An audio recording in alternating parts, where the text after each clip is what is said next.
Hello friends, आज हम constitution of Pakistan 1973 के आर्टिकल 199 को डिस्कस करेंगे, जो कि हाई कोर्ट की ओरिजिनल जुरिस्डिक्शन यानी कि रिट जुरिस्डिक्शन के बारे में डिस्कस करता है। वर्ड रिट को डिस्कस करने से पहले इसके हिस्टोरिकल बैकग्राउंड को देखेंगे कि वर्ड रिट कैसे वजूद में आया।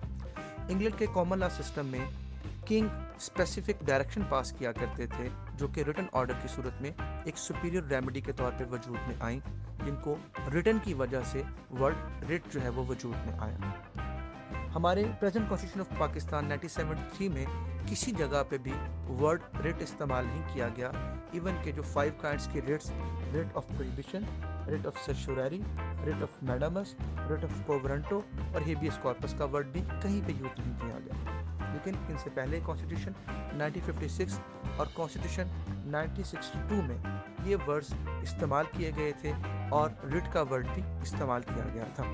हमारे प्रेजेंट कॉन्स्टिट्यूशन में वर्ड ऑर्डर्स का वर्ड यूज़ किया गया है, जो कि इन रिट्स के मुतबादल के तौर पे 1973 के कॉन्स्टिट्यूशन में वजूद में आया। रिट की 5 काइंड्स को डिस्कस करने से पहले इस चीज़ का इयादा करना ज़रूरी है कि आर्टिकल 199 में जो 2 टर्म इस्तेमाल हुई हैं कि against a person and aggrieve party. Against a person से मुराद कि ये रिट्स सिर्फ और सिर्फ पब्लिक फंक्शनरीज के अगेंस्ट ही फाइल की जा सकती हैं, जो कि कोई वफाकी या कोई सूबाई हुकूमत या कोई लोकल गवर्नमेंट के इंस्टीट्यूशन के तौर पे सामने आती है। रिट कभी भी किसी प्राइवेट पर्सन के अगेंस्ट जो है फाइल नहीं की जा सकती। इसी तरीके के साथ टर्म एग्रीव पार्टी उस शख्स के बारे में है जिसको लोकल स्टैंडाई हासिल है कि वो कोर्ट के सामने रिट की डायरेक्शन ले सके। मतलब कि वो शख्स जिसके कोई राइट को वायलेट किया गया है उसको एग्रीव पार्टी के तौर पे आर्टिकल 199 रिकॉग्नाइज करता है। रिट की रेमेडी एक डिस्क्रिशनरी रेमेडी है और इसे as a matter of right claim नहीं किया जा सकता, और ये सिर्फ उसी सूरत में क्लेम की जा सकती है जब आपके पास कोई दूसरी मुनासिब जो है वो दाद रसी ना हो, यानी कि नो अदर एडिक्वेट रेमेडी अगर अवेलेबल नहीं है तो फिर आप आर्टिकल 199 में रिट जुरिस्डिक्शन में डायरेक्शन ले सकते हैं। रिस्पेक्टेड फ्रेंड्स, रिट्स को याद करने के और समझने के लिए इसकी तरतीब का याद करना बड़ी अहमियत का हामिल है। रिट की 5 काइंड्स में सबसे पहली तरतीब के हवाले से रिट ऑफ प्रोहिबिशन है।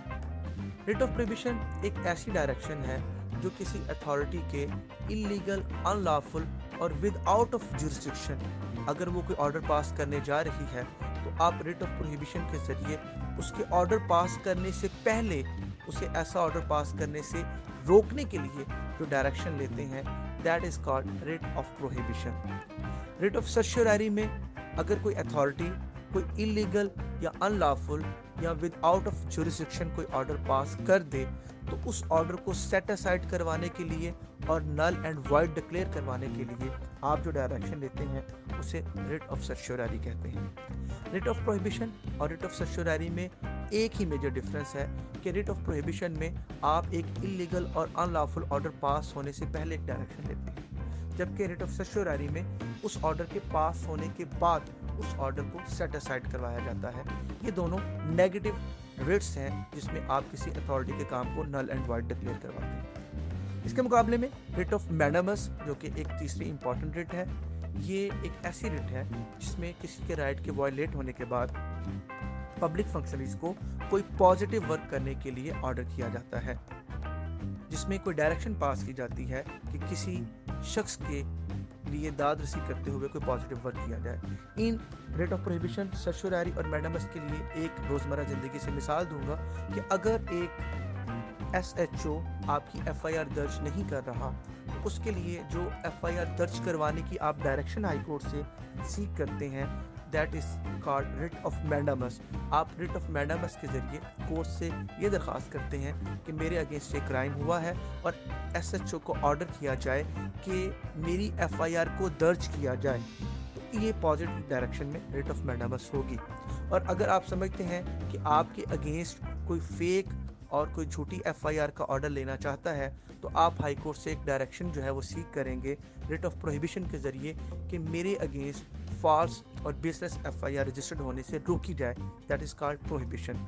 और अगर आप जस्टिस ऑफ पीस के ऑर्डर के अगेंस्ट हाई कोर्ट को रजू करते हैं तो जस्टिस ऑफ पीस के ऑर्डर को नल एंड वॉइड डिक्लेयर करवाने के लिए आप रिट ऑफ सर्टियोरारी सीख करेंगे। इसी तरीके के साथ अगली important writ that is a writ of quo warranto, जिसमें आप किसी शख्स से ये सवाल पूछते हैं कि अंडर विच अथॉरिटी और law you are doing a public function. मिसाल के तौर पर अगर एक शख्स जो कि ना MP है ना MNA है और वो किसी कैबिनेट की मीटिंग को हेड कर रहा है तो आप उससे ये सवाल पूछ सकते हैं कि आपको ऐसा करने का इख्तियार किसने दिया है। या कोई एक प्राइवेट शख्स अगर कोई पब्लिक फंक्शन परफॉर्म कर रहा है तो आप रिट ऑफ क्वो वारंटो के ज़रिए उससे ये सवाल करके उसके उस फंक्शन को रुकवा सकते हैं। इसी तरीके के साथ एक बहुत important writ that is called writ of habeas corpus, जिसका उर्दू में हम वर्ड रिट ऑफ हब से भेजा के रिट का वर्ड यूज़ करते हैं। इसमें कोर्ट से ये डायरेक्शन दी जाती है कि किसी शख्स को इलीगली और अनलॉफुली डिटेन किया गया है, कोर्ट एक डायरेक्शन इशू करती है और हेबियस कॉर्पस का वर्बल मीनिंग ये है कि ब्रिंग द बॉडी, और हुक्म दिया जाता है कि डेटनी को कोर्ट के सामने पेश किया जाए। कोर्ट इस चीज़ की तसल्ली करती है आया कि इस शख्स की डिटेंशन लीगल है कि इलीगल है, और अगर उसकी डिटेंशन इलीगल है तो कोर्ट उस शख्स को रिहा करने का हुक्म देती है। स्टूडेंट्स, ये 5 रिट्स की अरेंजमेंट्स इसको याद रखने में बड़ी हेल्पफुल साबित होती है। इसी तरीके के साथ हाई कोर्ट की रिट जुरिस्डिक्शन पे कुछ बार्स हैं जहाँ पे रिट इशू नहीं की जा सकती। उसमें सबसे इम्पॉर्टेंट सुप्रीम कोर्ट और हाई कोर्ट के ऑर्डर्स के अगेंस्ट जो है वो रिट जुरिस्डिक्शन इशू नहीं की जा सकती। इसी तरीके के साथ आर्म फोर्सेस के अगेंस्ट भी रिट जुरिस्डिक्शन एक्सरसाइज नहीं की जा सकती। और इसी तरीके के साथ एक और बार दैट इज़ अंडर आर्टिकल 212 की बार, जिसमें स्पेशल ट्राइब्यूनल्स क्रिएट किए गए हैं जो कि लोगों को दाद रसी देने के लिए अल्टरनेटिव रेमेडी के तौर पे इमर्ज हुए हैं। ऐसे मामलात में भी रिट जुरिस्डिक्शन एक्सरसाइज नहीं की जा सकती।